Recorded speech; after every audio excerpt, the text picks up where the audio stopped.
Magandang araw sa inyong lahat, mga giling naming tagapakinig. Muli po mga kaibigan, narito na po ang pagpapatuloy at ikalawang yugto, Nagliham Kasaysayan na ipinadala ni Celia.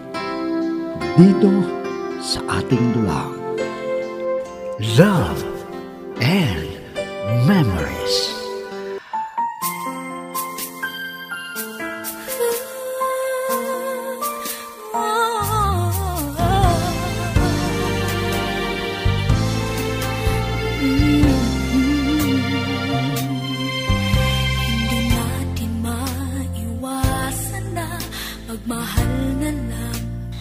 Matyaga si Ricky na nanliligaw sa akin, pero wala akong pagtingin sa kanya. Kahit sinabihan ko na humanap na ng iba, ay ayaw pa rin. Ipinagpatuloy pa rin ang panliligaw sa akin. Kaya nainis ako sa kanya, pero wala akong magawa. Sa pag-uusap namin ng kaibigan ko, nasabi ko sa kanya ang tungkol kay Ricky.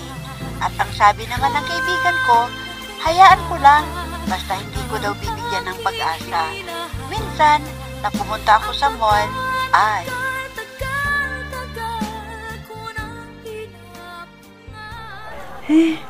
Ang dami namang tao dito sa mall. Pero hindi naman sila bumibili. Nagpapalamig lang sila. Sana makahanap na ako ng trabaho dito. Pero sigurado ako na mapagod ako sa dami ng bumibili. Hindi bali. Ang importante, makahanap ako ng trabaho dito. At sana, matanggap ako sa pag-a-applyan ko. Doon sa bandaron, baka may bakante na trabaho. Aray ko! Aray! Ano ba naman? Sorry, Hindi nyo tinitignan ang dinadaanan ninyo? Nagmamadali kasi ako para mabuting pong kausap kong tao. Pasensya na. Teka, may dala kang mga papeles. Mag-apply ka ba ng trabaho? Sandali. Ito yung card ko. Puntahan mo ako sa opisina. Doon ko na mag-apply. Sige, miss. Mauuna ako sa'yo. Sige, salamat. Naku, hindi ko akalain. Nabangga lang niya ako. Binigyan na ako ng mapapasukan na trabaho. Sa bagay, ang gwapo niya. Parang siya yata ang tipo kong maging nobyo. Sana makilala ko siya ng lubusan. At saka sana wala pa siyang asawa at nobya para may pagkakataon pa ako.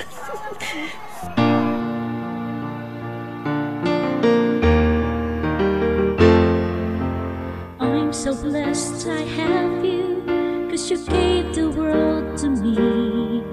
You're my inspiration, the perfect one in my life forever. You make my life complete. Friend, parang ang saya mo ngayon . Ano bang meron? Pwede ko bang malaman? Oo naman, friend. Akalain mo, may bumangga sa akin. Tapos, binigyan niya ako ng calling card para doon na mag-apply. Nagmamadali kaya hindi na kami nakapag-usap na mabuti. Pero, nagsorry naman siya. Ang swerte mo naman. Hindi ka na nahirapan pa para maghanap ng trabaho. Ano sa tingin mo? Mabait ba siya? Oo, at saka alam mo ba, ang gwapo-gwapo niya. Kung makita mo lang yon, sigurado mai-inlove ka sa kanya kaagad. Ano? Ang ibig mong sabihin? Nahakit ka sa kagwapuhan niya? Kaya kinikilig ka dyan, ha? Nako, ha? Masama na yan, friend. Baka may nobya na yun. At aawain ka pa kung ditikit ka sa kanya. Hoy, friend, anong akala mo sa akin, ha? Malandi at bibigay ka agad pag binola niya ako? Nung alam ko, ang sabi mo ay kinikilig ka sa kanya, o di ba? Anong ibig sabihin nun? O di may pagtingin ka rin sa kanya. Kaya mag-ingat ka, friend. Huwag mong ipahalata na crush mo siya. Naintindihan mo? Siyempre naman. Baka samantalahin ang pagkakataon at ako'y bulahin niya para mapaibig ka agad. No way!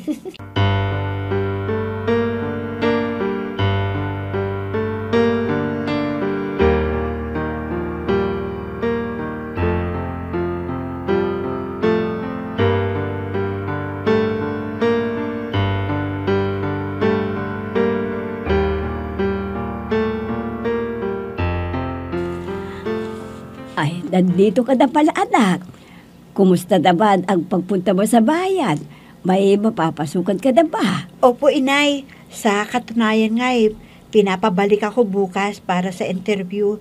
Sana makapasa ako, inay, at magkaroon ako ng trabaho para sa ating pamumuhay. Ay, salamat sa Diyos kung tinulungan ka niya para makahanap ng trabaho. At tinupad din ang hiling ko para sa iyo, anak. Ganun ba, inay? Mabuti na lang at nanalangin po kayo. Kung hindi, baka wala na tayong pambili ng ating makakain. Ay, sigurado yan, anak. At magugutang ulit tayo sa tindahan at bayaran pag nag-ani ng palay sa ating bukirin. Sana, hindi maubos ang hati natin sa anihan para may pera naman tayo para sa ibang pangangailangan natin. Noong nakarang taon, puro bayad utang yung natanggap natin na hati sa palay na inade sa bukirin natin. Huwag na po kayo mag-alala, inay. Makakatulong na po ako para sa ating pamumuhay. Ay, alam mo anak, sasabihin ko rin sa itay mo para matuwa naman siya. Dahil problema niya dahil hindi ka na nakahanap pa ng trabaho. Ang itay talaga, oo. Ano akala niya sa akin? Pababayaan ko kayo na magutom? Nako, hindi, inay. Dahil mahal ko kayo ng mga magulang ko. Kasi kayo ang pinagkakautangan ko ng aking buhay. Kaya wag po kayong mag-alala. Nandito po ako para sa inyo.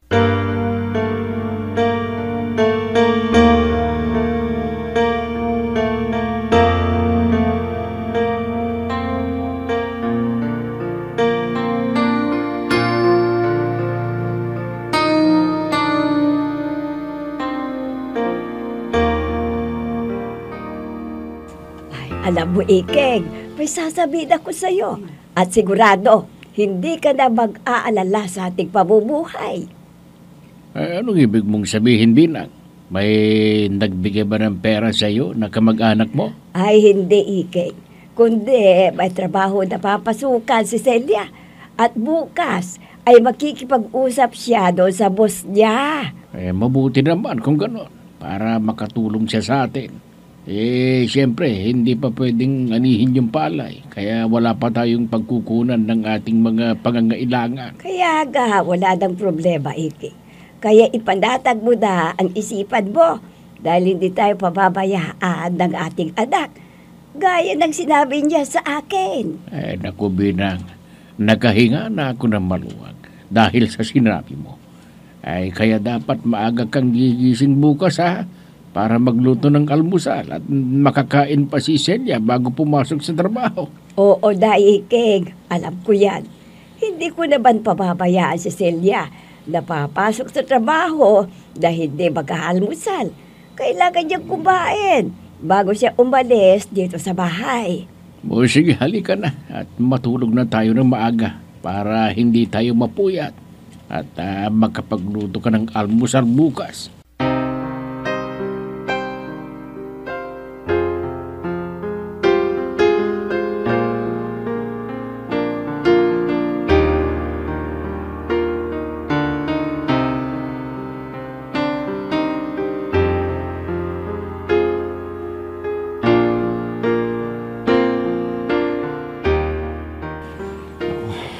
Nakalimutan ko na naman puntahan si Bea. Baka mamaya punta niya ko dito.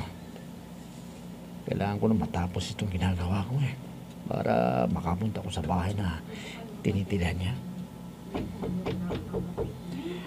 Pumasok ka na, hindi nakasarado yan.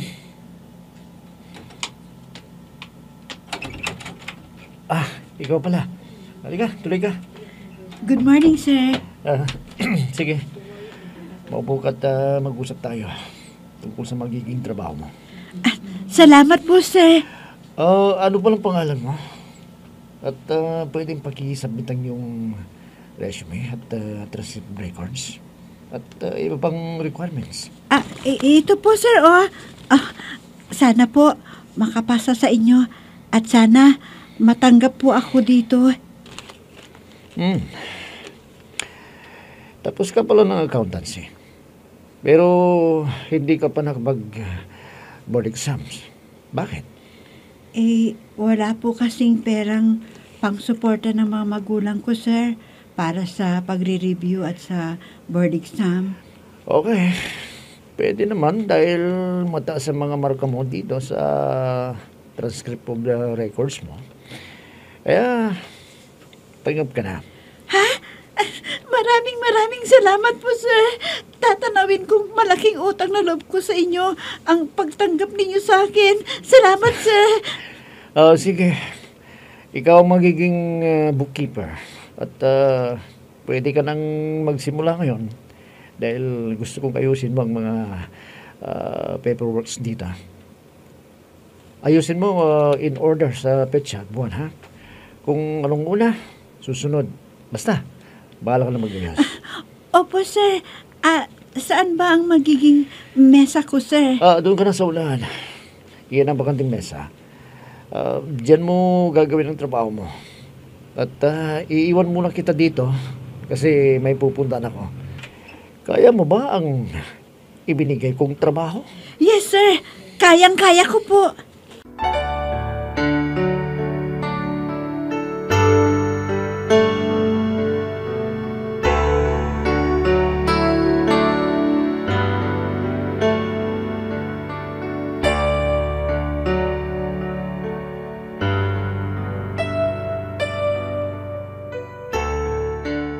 Akala ko, hindi ka na naman pupunta rito. Nag-aalala na ako. Wala na akong pambili ng mga kailangan ko eh. At bukas ay check up ko ulit doon sa obig ko. Huwag ka lang mamblema. Dahil nandito na ako na magbibigay ng kailangan mo ng pera. Kung bakit kasi, hindi mo sinundang gusto ko eh.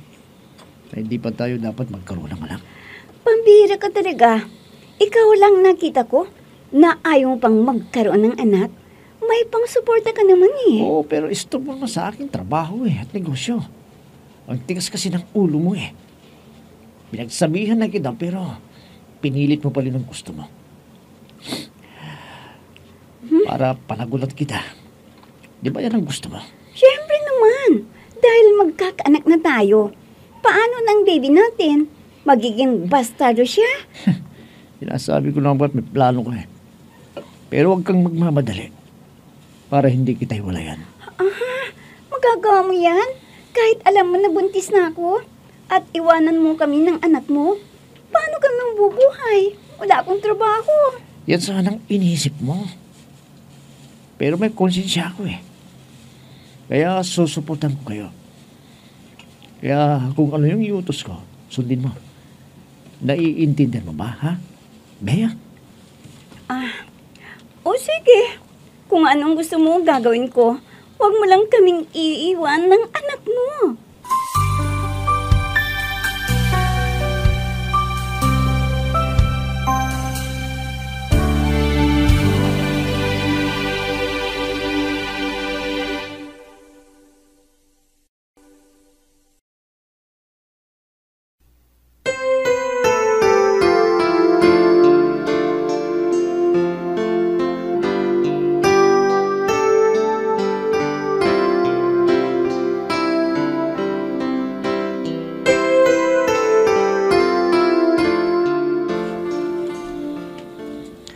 Celia, sabay na tayong uuwi dahil madadaanan kong bahay ninyo.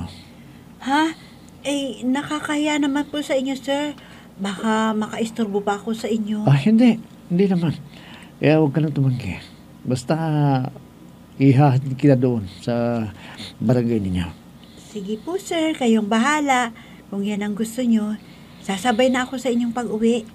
Mabuti naman. Para hindi ka na mahirapan na sumakay. Dahil paggabi na, wala nang tricycle na pumupunta doon sa inyo. Oo nga po, sir sir, ganito ba lagi ang oras ng pag-uwi ko? Medyo gabi na? Para alam ko na magpasundo sa tatay ko. Meron po siyang mahihiram na tricycle Doon po sa uncle ko. Huwag mo nang sabihin sa itay mo. Basta pag-uwi na, ako nang bahalang maghatid sa'yo. Pero sir... Huwag ka nang mag-alala. Hindi ka mapapahamak pag ako kasama mo. Hindi kita pababayaan. O ano? Payag ka bang sumabay sa akin? sa iyong pag-uwi. Sige po, sir. Salamat po. I'll be with you for the rest of my life. From the bottom of my heart, I'll always be with you.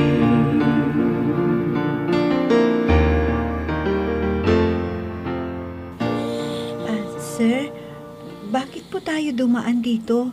Akala ko ba uuwi na tayo? Huwag ka na mahiya. Ililibre kita. Para doon sa nagawa ko na paghanga sa iyo noon. Buti na lang at hindi ka suplada. Alam ko naman, sir, na hindi nyo yun sinadya at pinalitan naman ninyo ng trabaho. Dahil naghahanap talaga ng trabaho na pag-a-applyan ko nun, sir. Ganun ba? Uy, tamang-tama yung trabahong binigay ko sa'yo. Kaya mo palang gawin eh. Binigay ko sa'yo eh. Madali kang turuan at natuto ka agad sa pinapagawa ko. Siyempre, sir. May karanasan din ako sa ganong trabaho. Pero, substitute nga lang dahil nanganak po yung empleyado. Ganun pala. Bakit ka nila kinuha na empleyado nila? Kaya mo naman. Yun lang, hindi ka pa nakapag-board exams pala. Hindi nila ako kinuha, sir, dahil ang gusto nila yung nakapasa sa board exam. Kaya nagpapasalamat po nga ako sa inyo, sir, dahil tinanggap niyo po ako dun sa opisina ninyo. Alam mo, Celia, napakasaya ko. Dahil nakilala kita na hindi gaya ng ibang dalaga na malaswa ang kilos. Pero ikaw na, parang simple yung kilos mo eh. Parang, ewan ko ba, nagagandaan ako talaga sa'yo. Yun po kasi ang nakagisnan kong ugali. Simple lang po ako para hindi po ako pintasan ng mga tao. Araw-araw na lang pinapayuhan ng sarili na kaya ko pa lahat, pwede pa magagandang alaala. Wala na doon sa opisina si Herman. Saan kaya pumunta yun? Naku, nakalimutan na naman ang usapan namin. Hindi naman alam ng mga empleyado doon na umalis si Herman. Saan ko kaya siya susundan? Naku, gabi na. Kailangan ko nang umuwi. Baka puntahan niya ako doon sa bahay ay wala ako. Sana, hindi na ako lumabas para hindi magalit si Herman sa akin. Kailangan ko nang magmadali na umuwi para hindi malaman ni Herman na susunduin ko sana siya. I'll be with you for the rest of my life. From the bottom of my heart, I'll always be with you.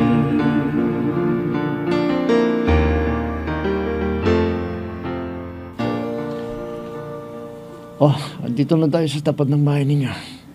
Salamat. Hindi ka tumanggi sa panyaya ko na kumain muna tayo sa labas. Ako ang dapat magpasalamat sa inyo, sir, dahil inihatid ninyo ako sa bahay namin. Libre bang hapunan? Sige po, sir. Pwede ba, Celia, pag nasa labas tayo, huwag mo na akong tumagin, sir. Herman na lang. Pwede? Kuwan po, sir. Sige, Herman pala. Parang nakakahiya naman kasi bus kita. Basta ang gusto ko yung sundin mo, Celia. Huwag ka lang maya sa akin. Celia? Sir, Herman, ang kamay ko, bitawan mo.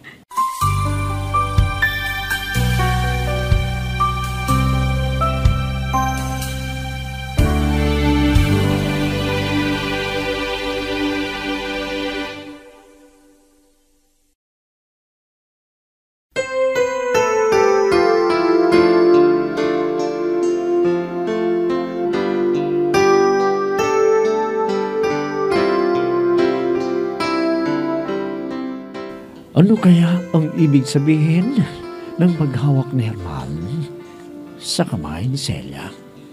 Mga kaibigan, huwag niyong kaligdaang subaybayan ang pagpapatuloy at ikatlong yugto ng lihim kasaysayang na ipinadala ni Celia dito sa ating dulang Love and Memories. Mga nagbibigay buhay sa ating dula ay sina Mayra Abrihal Narnola, Susan Malikdem, Robert de Guzman, Yehuda Ismael, Eva Alcoriza, Jun Cabato, Ami Diaz, at si Oscar Ora. Technical supervision at musika ni Oscar Ora. Nilapatan ng tunog ni Robert de Guzman. Mula sa panulat at direksyon ni Ami Diaz. Love and Memories. Inihahandog sa inyo ng F3 Recording Studio para sa Pambansang Radyo ng Pilipinas, Bombo Radio Philippines.